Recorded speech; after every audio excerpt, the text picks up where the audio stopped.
naranasan na natin itong napakaganda na tulay. I think this will serve as a model for many of the other bridge projects that we will be seeing around the country. Kay sarap pakinggan na nagmula mismo kay Pangulong Bongbong Marcos na magsisilbing pinakamodelo sa buong bansa ang bagong bukas na Camalaniugan-Apari Mega Bridge. Paano ba naman ay hindi ito gagawing modelo?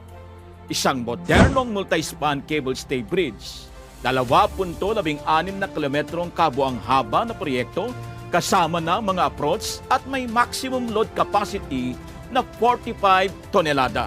Sadyang dinisenyo at itinayo para umakma sa kasalukuyang kalagayan ng Ilog Cagayan at ang inaasang pagdaloy ng trapiko sa tulay at sa ilog oras na maitayo na ang Cagayan International Gateway Project.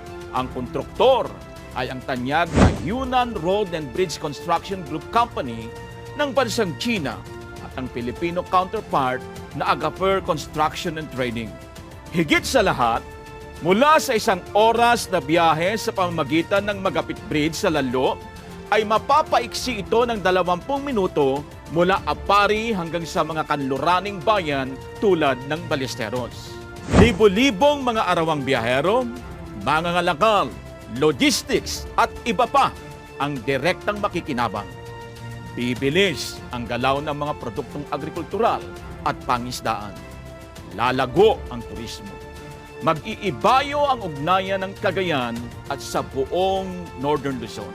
Mga kababayan, kung ating bubinitain, ang Camalaniugan-Apari Bridge ay kabilang sa 5 Bridges Program ni nooy Governor Manuel Mamba.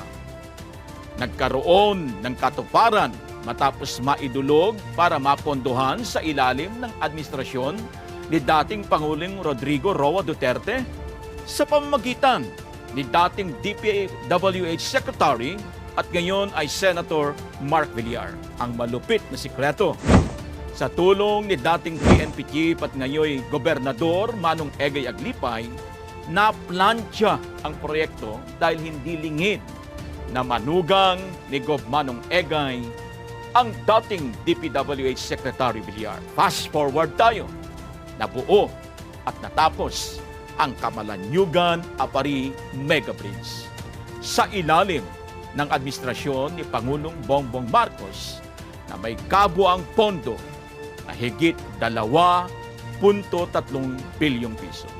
Mga kababayan, na isa sa katuparan na ang mga pangarap sa ilalim ng Cagayan Development Agenda 2025 o kay Ganda 2025 ng nagdaang administrasyon ni dating gobernador at ngayon vice-gobernador Manuel Mamba.